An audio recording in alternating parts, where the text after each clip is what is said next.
Bonjour messieurs, dames. Monsieur Ducot, nous allons commencer le cours sur la MetaTrader dans quelques instants. Tout d'abord, petite question, est-ce que vous m'entendez et est-ce que vous voyez bien mon écran avec la souris qui bouge sur cet écran? Vous avez un chat sur le côté en haut à droite qui est à votre disposition pour pouvoir poser des questions et aussi pour me répondre à cette question que je viens de vous poser. Parce que j'ai besoin d'avoir un retour pour être sûr que je ne parle pas tout seul. Kofi, merci pour le retour. Mais tu as le son, mais l'image, tu as l'avertissement sur les risques? Pas de souci, tu as? Bonjour. Bonjour Abed, est-ce que tu as le son et l'image? L'image est OK aussi. Eh ben, génial. On va attendre une petite poignée de secondes, le temps que les retardataires puissent se connecter et on commence juste après. À tout de suite. Bon, rebonjour à toutes et à toutes. Nous allons commencer le cours dans quelques instants. Je vois qu'il y a encore des gens qui viennent d'arriver. On les salue à tous. Alors, le cours d'aujourd'hui, c'est un cours sur l'utilisation de la MetaTrader. Donc, essayer de comprendre comment ça fonctionne. On va voir ça tout de suite. Alors, la MetaTrader, c'est quoi? C'est une plateforme de négociation. C'est-à-dire, c'est un accès au marché qui vous permet de pouvoir passer des ordres, de les suivre, évidemment, de pouvoir faire vos graphiques vous-même. Ok, si vous savez le faire, de toute façon, vous pouvez apprendre à le faire. Il y a un cours sur les outils d'analyse technique qui a lieu à peu près une fois par semaine. Semaine prochaine, ça sera mardi normalement. Donc, si vous voulez savoir faire un graphique, je vous engage à venir participer à ce cours-là. Maintenant, on va parler de la MetaTrader. La MetaTrader, donc, c'est un outil qui vous est proposé pour pouvoir essayer de travailler dans les meilleures conditions. C'est quasiment, on va dire, un outil, on va dire, semi-pro. Voilà, semi-pro, c'est-à-dire que vous avez quand même énormément de choses qui sont disponibles pour pouvoir travailler, avec la possibilité, en plus de pouvoir enregistrer tous vos graphiques, comme vous voyez ici. Là, on est sur l'euro-dollar. Là, on repasse sur le SPX 500. Là, on est sur le Nasdaq. Là, on va être sur le gold. Voilà. Ainsi de suite, le CAC. On va remettre ça comme ça un peu plus. Voilà. Donc, on a quand même énormément de possibilités sur ce produit. Une fois que vous l'avez bien en main, vous allez pouvoir, on va dire, bien le maîtriser. Alors, sachez quand même que vous avez plusieurs plateformes qui sont à vos dispositions. MetaTrader. Vous avez aussi ce qu'on appelle le trading en ligne avec WebTrader. OK. C'est une autre présentation. D'ailleurs, je vous rappelle qu'il y a un cours qui a lieu sur la WebTrader à 19h. Si vous vouliez participer, vous pouvez regarder. Il y a la possibilité peut-être de s'y inscrire si vous voulez regarder un peu les deux. Hein, de toute façon, moi, je pense que d'avoir les deux, c'est peut-être toujours intéressant parce que quand il y en a une, par exemple, qui peut poser un problème, parce que la WebTrader, je rappelle que c'est directement du trading en ligne. Donc, si vous avez des fois des petits problèmes de liaison, celle-ci, c'est une plateforme téléchargée. Il y a un peu moins de problèmes en termes de connexion et c'est toujours très intéressant d'avoir un backup, comme on dit. Même chose, vous avez la même chose sur le téléphone, hein, vous avez la possibilité d'avoir la MetaTrader sur le téléphone et avoir AvaTradeGo. Donc vous avez plusieurs possibilités pour pouvoir récupérer. Je rappelle que toutes les positions que vous avez sur l'une, vous les récupérez sur l'autre. Ce n'est pas des choses différentes, c'est juste des accès au marché différents. D'accord? Alors je continue, on va commencer. Donc la MetaTrader, vous allez voir, c'est assez simple. C'est pas très compliqué. Hein. Se décompose en 3 tableaux principaux. Le premier, c'est observation du marché, dans lequel vous allez récupérer toutes les valeurs cotées sur la plateforme. Le deuxième, c'est les graphiques. Les graphiques, on verra tout à l'heure pourquoi je vous dis les, parce qu'il y a la possibilité d'avoir plusieurs graphiques affichés sur votre tableau. Et le troisième, c'est le cadre terminal dans lequel vous allez avoir le marqué trading, c'est-à-dire que vous allez récupérer votre solde. Les opérations en cours seront affichées ici et vous aurez bien sûr l'historique du compte où vous aurez toutes les positions que vous aurez fermées. D'accord? Donc, c'est assez intéressant aussi d'avoir ça parce que au fur et à mesure, quand vous avancez dans le temps, si vous voulez avoir une récap de tout ce que vous avez fait, vous pouvez me faire à la fin de l'année, faire ici un petit clic droit dessus, aller sélectionner une période, faire un rapport détaillé. Vous faites du 1er janvier au 31 décembre et vous avez votre rapport détaillé sur toute la période donnée pour faire, par exemple, une déclaration fiscale si vous en avez besoin. Mais ça, on verra ça plus tard. Maintenant, On va revenir sur le premier tableau, c'est-à-dire observation du marché.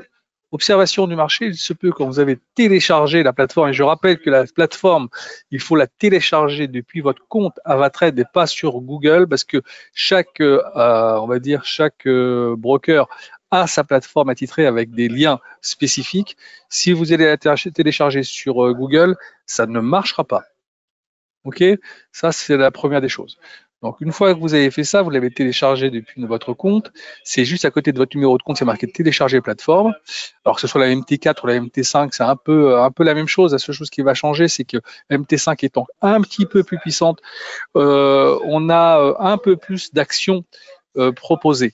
Maintenant, si vous ne travaillez pas régulièrement sur les actions, la MT4 suffit largement. Quand vous êtes sur la observation du marché, vous faites un clic droit sur n'importe quelle valeur et vous descendez sur montrer tout. Vous cliquez dessus et vous allez avoir toutes les valeurs qui sont pas encore visibles vont se rajouter sur votre écran, et donc avec le petit curseur, vous allez voir toutes les valeurs qui sont à disposition. Donc de temps en temps, faites-le parce qu'il y a des valeurs qui sont rajoutées, d'accord? Et donc pour les récupérer, un petit update sur l'observation du marché, c'est plutôt pas mal. Donc, comme vous avez vu, il y a des différentes couleurs. Vous avez en blanc toutes les valeurs du Forex. En bleu, ici, vous avez les indices. Ici, on va dire en jaune, vous avez quelques commodities. Le pétrole, ici, en saumonnée. Là, ici, en orange, on va voir les valeurs crypto. En vert, vous aurez les actions. Donc, vous allez vous repérer assez rapidement. Vous allez voir, c'est quand même assez simple de se repérer là-dessus. Alors après, évidemment, si vous voulez avoir par secteur pour trouver plus rapidement, vous pouvez aller là, juste en dessous, fichier. Vous avez une petite croix verte, si vous cliquez dessus, vous avez des secteurs d'activité. Donc après, par secteur, vous trouvez les produits que vous cherchez. Imaginons que je cherche le CAC, ici, indice CAC, je clique dessus, j'ai le graphe qui va se mettre tout de suite sur la plateforme. D'accord ? On revient maintenant sur l'observation du marché. Alors là, comme vous voyez, j'ai trois lignes. J'ai le produit, l'offre et la demande. Alors maintenant, je peux aussi, si je veux, en cliquant sur la ligne, rajouter ici high et low, c'est-à-dire le plus haut et le plus bas. Donc vous aurez le prix de l'offre et la demande, et vous aurez le plus haut et le plus bas de la journée. Donc ça vous donne tout de suite la possibilité de voir où on se situe. Comme vous voyez, on a ouvert à 1,1129, on est plus haut 1,19. Regardez où c'est qu'on est, et on est plutôt dans la fourchette haute du marché actuellement. D'accord? Donc voilà, ça peut vous aider un petit peu à regarder un peu comment ça se présente.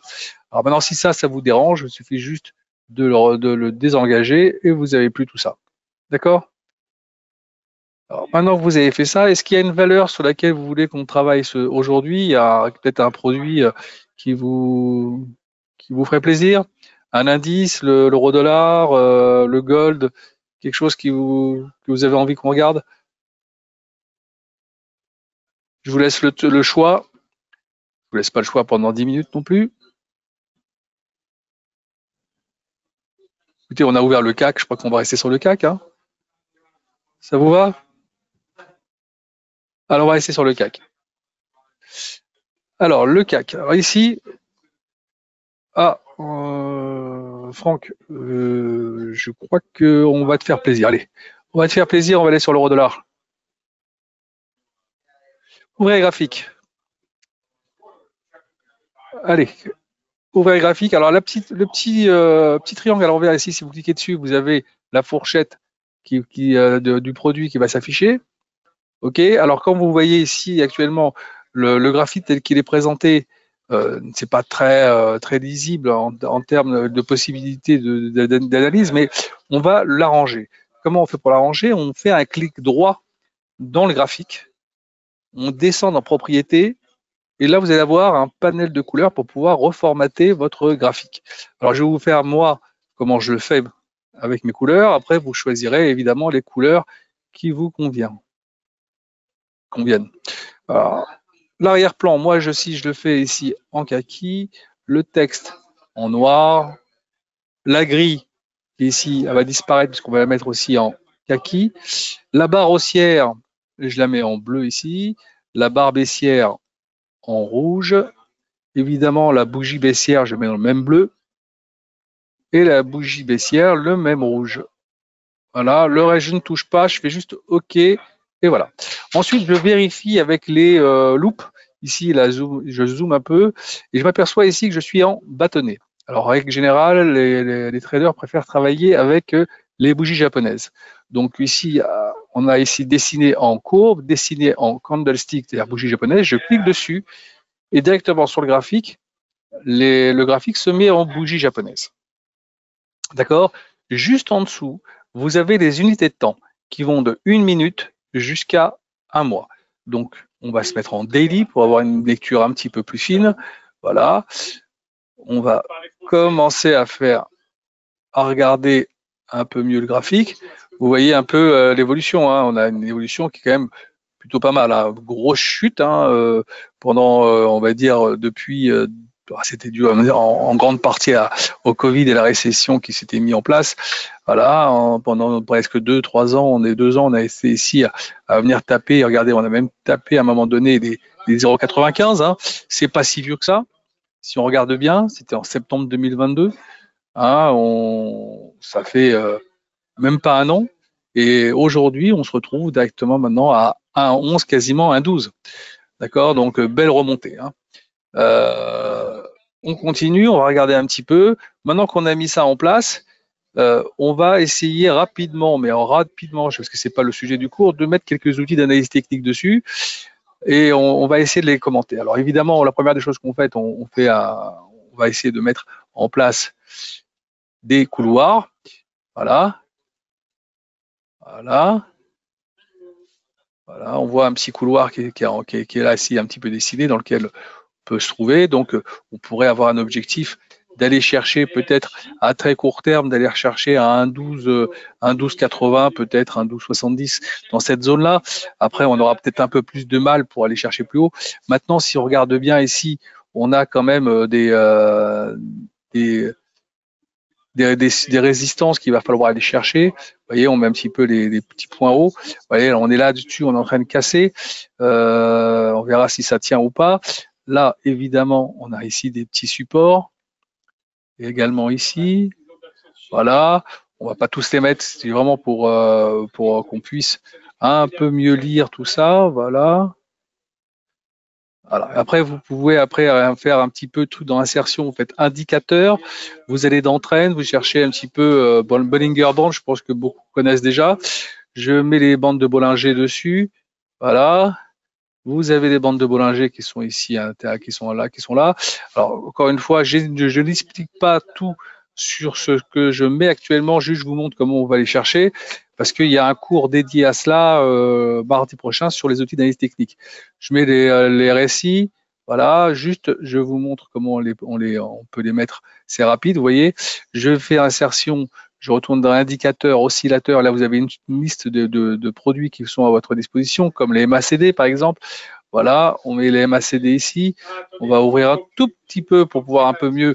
La MACD, vous voyez, la MACD, alors là, c'est juste exponentiel, hein, la remontée qu'on a ici. C'est pour ça que je pense qu'on devrait peut-être aller chercher ce 1, 12, 30, 50 dans cette zone-là, vous voyez. C'est tout à fait à portée de fusil, comme on dit. Ensuite, bon, voilà, on peut encore ajouter d'autres éléments. Je vais en rajouter un dernier, histoire de voir avec vous. On va mettre les stochastiques. Évidemment, pour l'instant, je les explique pas, mais voilà, on est vraiment en haut aussi sur les stochastiques. Là, on est en train de friser, là, ici, sur les RSI, les 73, on est donc au-dessus des 70. Généralement, ça fait un petit moment qu'on le voit pas, mais généralement, quand on est dans cette zone-là, c'est des zones de retour. Alors, si on va chercher des 1,1250, ça sera, à mon avis, peut-être pas aujourd'hui, mais peut-être dans la semaine prochaine, après avoir fait peut-être une petite correction, histoire de faire une sorte de consolidation, peut-être avant de retourner là-bas, on verra. Ensuite, une fois que vous avez fait ça, vous reste à passer des ordres. D'accord? Comment on fait pour passer des ordres? Alors, il y a plusieurs façons. Vous avez la première qui est d'aller sur le produit lui-même, faire un clic droit dessus, marquer nouvel ordre. OK? Et donc, vous pouvez passer votre ordre. Vous pouvez aussi aller sur le produit, cliquer dessus et faire F9, ce qui revient au même. D'accord? F9 sur votre clavier et vous avez le truc qui va s'afficher. Et aussi, vous avez ici, par rapport à ça, mais ça, je ne veux pas l'utiliser tout de suite parce que c'est dangereux pour ceux qui viennent d'ouvrir leur plateforme. Je vous montrerai pourquoi tout à l'heure. Si je clique dessus, évidemment, ça va s'ouvrir. Alors, pour l'instant, je ne vais pas passer par là, mais je vous expliquerai tout à l'heure pourquoi j'évite de passer par là dans un premier temps. Maintenant, j'ai ici la feuille de l'ordre. Je passe, par exemple, un achat du produit. Voilà, je confirme. J'ai en bas dans le trading, là où je vous ai dit tout à l'heure, où il y a votre solde, la ligne de l'ordre qui vient de s'afficher avec le numéro d'ordre, l'heure, le jour auquel je l'ai passé, le sens, le volume, le produit, le prix où je l'ai ouvert, le prix actuellement auquel je pourrais le fermer, et tout à fait au bout, vous avez perte des profits, c'est-à-dire, évidemment, comme vous ouvrez une position avec le spread, vous avez une petite perte qui se met en place, mais une fois que ça va dans le bon sens, vous verrez quand ça passe dans le vert, on n'en parlera plus.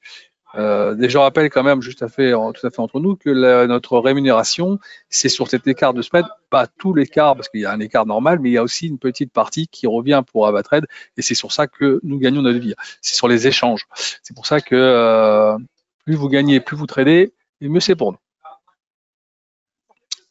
Et ça sera même mieux pour vous d'ailleurs. Alors voilà, là vous avez passé votre ordre. Maintenant, il y a la possibilité de faire un clic droit sur l'ordre et de mettre ici modifier ou annuler l'ordre. Si je vais trop vite et s'il y a des trucs que vous n'avez pas compris, je rappelle quand même que vous avez un chat sur le côté en haut à droite.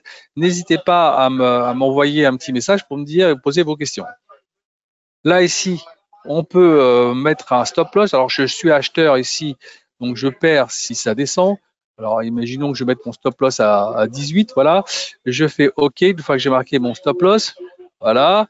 Là, mon stop loss est mis. J'aurais pu mettre aussi un take profit, évidemment. Donc, si ça descend ici à 1,1180, et ben là, mon ordre s'arrêtera tout seul. Je pourrais donc, comme je vous l'ai dit, mettre un take profit, mais je peux aussi, quand j'ai envie, en faisant un clic droit dessus, revenant sur le truc, l'enlever. Je peux enlever mon stop loss ou mon take profit quand j'ai envie. D'accord? Ça, c'est important. Ensuite, si j'ai envie de fermer mon ordre, ici, j'appuie sur la petite croix ici et j'appuie directement sur prix de clôture. D'accord? Si j'appuie sur prix de clôture, je le ferme directement. Mais maintenant, j'ai la possibilité aussi de fermer mon ordre par partie. Imaginons, là, je marque ici sur le volume que j'avais, je vais en fermer 0,5. J'appuie sur prix de clôture et vous allez voir qu'en bas, il me reste plus que 0,5 de mon ordre. J'en ai donc fermé 0,5. Alors, ça sert. Pourquoi c'est intéressant? Parce qu'imaginons que vous êtes en train de gagner de l'argent, vous voulez prendre une partie de votre bénéfice, mais vous ne voulez pas fermer entièrement votre ordre. Vous fermez une partie de votre ordre et vous mettez de côté. C'est-à-dire ça, imaginons que je gagne 500, je prends 250, ça c'est gagné. Donc, je joue avec les 250 qui restent et sur un volume un peu plus faible. Ça peut être intéressant. Vous pouvez au fur et à mesure, après, dire, voilà, je vais fermer encore 0,20. Voilà, je mets 0,20 ici, je ferme et il me restera ici 0,30 et ainsi de suite. Alors, si je veux fermer entièrement, je fais ça. Voilà, et j'ai plus d'ordre. Alors, maintenant, je vais revenir sur ce dont je vous ai parlé tout à l'heure et c'est pour ça que je ne voulais pas qu'on traite directement avec cet outil ici en haut. Pourquoi? Parce que si vous venez d'ouvrir votre plateforme et vous avez peut-être eu ce message-là, je vais vous montrer. Trading en un clic. Alors, si vous avez trading en un clic et vous avez accepté les termes et conditions, OK, je vais vous expliquer ce qui se passe. Si j'appuie ici, vous n'avez plus la feuille qui s'ouvre. Si j'appuie là, je viens d'acheter. Si j'appuie là, je viens de vendre. OK, j'ai acheté, j'ai vendu. Si je viens là, je ne peux pas avoir la feuille de l'ordre pour pouvoir faire par partie. Je ferme directement. Vous voyez, je viens de fermer tous mes ordres très rapidement. J'ai passé des ordres très rapides et j'ai fermé très rapidement. Alors c'est très bien ça, vous allez me dire, pour ceux qui veulent faire par exemple du scalping. C'est-à-dire que si je vais sur un produit qui bouge un peu, d'accord, et que j'ai envie d'être très rapide pour passer mes ordres, et fermer mes ordres, parce que des fois sur le scalping, on va jouer sur quelques pips ou quelques points, hein, que ce soit sur le gold, que ce soit sur les indices, sur le Nasdaq par exemple, ça va à une vitesse incroyable. Hein, si vous êtes sur le Nasdaq et que ça vaut, voilà, regardez un peu comment ça bouge. J'ai ouvert ici à 74, dès que je suis à 78, 79, je veux fermer. Bah, au moins avec ça, vous avez la possibilité de réagir très vite, parce que le temps que vous ouvriez une fenêtre sur le truc, ça peut ne pas vous laisser la possibilité de le faire. D'accord. Alors pour ceux qui veulent faire du scalping, qui sont assez aguerris pour pouvoir faire ça, ok. Alors à ce moment-là, vous allez, si vous n'avez pas eu, vous n'avez pas fait la sélection du trading en un clic, vous allez dans outils, options, trading, vous cliquez sur trading en un clic et vous faites OK. Maintenant, si vous voulez le désengager, évidemment, vous l'enlevez et vous faites OK.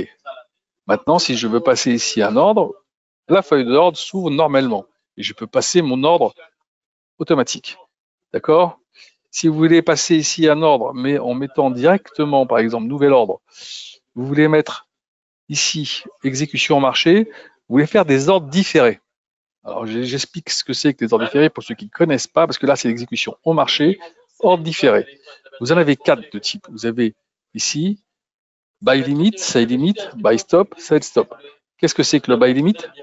Buy limit, voilà, je suis acheteur de ce produit, ok, de l'euro-dollar, mais je ne veux pas payer tout de suite à 11,86. Je serai acheteur que si le produit redescend par exemple à 11,80.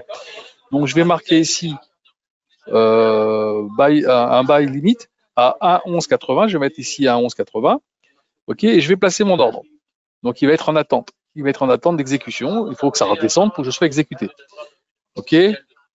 Maintenant, si je veux faire un buy stop, ça vaut 1,11,85. Je pourrais payer maintenant tout de suite, mais j'ai pas envie. Pourquoi? Parce que sur mon graphique, j'ai pas. Je fais une supposition. J'ai pas encore le signal qui me dit qu'il pourrait passer acheteur. C'est-à-dire que mon signal acheteur serait par exemple à 1,11,90. Si on passe des 1,11,90, à ce moment-là, il y aura peut-être accélération pour aller chercher plus haut. Alors, je vais marquer ici à 11,90 et je le place. Donc, je serai exécuté à l'achat que si on passe les 1,11,90. Alors, le raisonnement se tient évidemment dans l'inverse, c'est-à-dire que si vous faites un sell stop, ok, je suis vendeur, je ne vais pas vendre maintenant à 1,11,84, je vais vendre à 11,80. Et donc, il va s'exécuter que si ça descend à 11,80 pour pouvoir me dire, voilà, si on descend à 11,80, c'est que ça va s'accélérer à la baisse. Et donc, je mets mon sell stop là-dessus pour que ça s'exécute. D'accord? Vous avez compris un peu la différence? Pas de problème pour la différence? C'est clair? Bon. Alors, une fois que vous avez fait, alors je rappelle, hein, une fois aussi que vous avez fait votre graphique, ok, si vous savez le faire, tant mieux. Si vous ne savez pas, encore une fois, je répète, venez mardi au cours. Vous allez ici dans modèle et vous enregistrez votre graphique. Ici, vous allez marquer euro-dollar et vous le sauvez. Quand vous l'avez sauvé, il va venir se rajouter dans votre lexique ici, et donc tous les produits que vous avez enregistrés vont venir ici se rajouter dans les onglets. Et donc ensuite, vous n'aurez plus à les rechercher, vous n'avez plus qu'à jongler de l'un à l'autre et aller voir un peu les différents produits pour savoir si oui ou non c'est intéressant de travailler sur les produits que vous suivez. Ok, ça peut être 2, 3, 4 produits pour regarder est-ce qu'il y a une opportunité qui se crée sur l'un d'eux. Vous les suivez, vous avez peut-être la possibilité même de vous mettre des alertes, hein, si vous voulez. Par exemple, ici, vous allez dans alerte. Alors après, les alertes, c'est un peu compliqué parce que ici, vous voyez, il faut créer une alerte. Vous faites un clic droit ici, vous allez dans alerte, vous faites un clic droit à l'intérieur, créer une alerte. Alors après, le problème, c'est que vous allez recevoir des mails, je crois, je ne suis pas certain, je crois que c'est des mails. Voilà, tac, tac, tac, comment on peut le truc, alerte sonore, vous pouvez avoir une alerte sonore, ça peut être intéressant. Et je crois aussi que vous avez la possibilité de recevoir des mails. Mais bon, les mails, on les consulte pas toujours, on va dire, dans l'immédiat. Donc, regardez pour les tests, vous faites des tests pour faire des alertes, ça peut toujours être intéressant. Jusque-là, c'est bon? Je reviens donc ici. Une fois que vous avez fait tout ça, je pense qu'on a vu une. Ah oui, tout à l'heure je vous ai dit que vous avez la possibilité d'avoir plusieurs graphiques sur votre ici votre graphique. Alors vous voyez, j'ai tous les graphiques qui sont enregistrés ici. Si je clique de là, je vais avoir tous les graphiques qui vont venir se mettre là. Ensuite, j'ai la possibilité de dire voilà, moi je veux suivre que l'euro-dollar.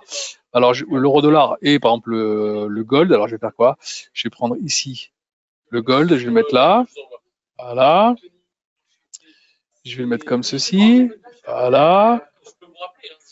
Je vais le descendre ici comme ça. Et je vais mettre ici mon euro-dollar comme ça.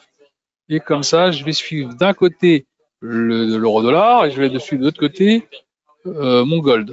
Et je peux comme ça simultanément voir les deux parce que bon, il y a quand même une petite imbrication. Hein. Plus l'euro-dollar va monter, on le sait, ça veut dire qu'il y a un peu moins de pression sur le dollar, donc ça se détend un peu. Et puis, on sait très bien que dans une période de baisse des taux ou de fin de hausse des taux, le gold a plutôt tendance à remonter. Donc, si ça se confirme dans les semaines qui viennent, peut-être avec une Fed plus conciliante dans le discours qu'elle donnera, et par des chiffres peut-être qui viendront peut-être on va dire, confirmer cette tendance à une baisse de l'inflation. Attention tout de même, je vais quand même vous redonner un petit truc assez clair. L'inflation a baissé, c'est vrai, mais essentiellement du fait que pendant quasiment tout le mois de juin, on a voyagé ici entre 70 et 67 sur le creux d'œil. D'accord? Donc ça a fait quand même baisser pas mal tout ce qui était lié à l'énergie. Maintenant, regardez, on se retrouve ici à 76, voire 77 quasiment. Donc si ça continue comme ça à remonter, ou que ça reste dans cette zone-là, très certainement, je mets ça avec des petits pointillés évidemment, mais très certainement, on aura peut-être au mois d'août, pour les prochains chiffres de l'inflation, une hausse de celle-ci qui pourrait peut-être un petit peu, on va dire, remettre en suspension la hausse des taux qui pourrait avoir lieu au mois de septembre. Au mois de juillet, c'est quasiment acquis, mais au mois de septembre, avec ce qu'il vient d'avoir, on peut se dire que peut-être il n'y en aura pas. Mais si ça revenait à remonter au mois d'août, attention au changement de cap. Donc il faudra surveiller un petit peu le comportement des matières premières pendant les prochaines semaines. Est-ce que vous avez des questions ou est-ce que tout a été assez clair pour bien comprendre comment ça se goupille sur la MetaTrader? Vous voyez, c'est pas très compliqué, c'est assez efficace et franchement, moi je trouve qu'elle est assez complète. Donc ça vaut le coup de l'avoir sur son PC. Alors, dernière petite précision pour ceux qui ont des Mac. C'est compliqué de pouvoir le mettre sur le Mac. Il faut mettre un environnement Windows. Alors, pour le mettre à l'environnement Windows, vous allez sur Internet, hein, vous tapez parallèle dessus et il vous donne la façon, le logiciel pour pouvoir faire un environnement Windows sur votre Mac. Et après, vous avez la possibilité de télécharger ça tranquillement. Écoutez, si j'ai été assez clair pour tout sur le fonctionnement, alors bah écoutez, passez de bonnes soirées. Si vous avez d'autres questions, n'hésitez pas à revenir vers vos chargés de compte. OK. Et tradez bien. Voilà. À bientôt et à la semaine prochaine.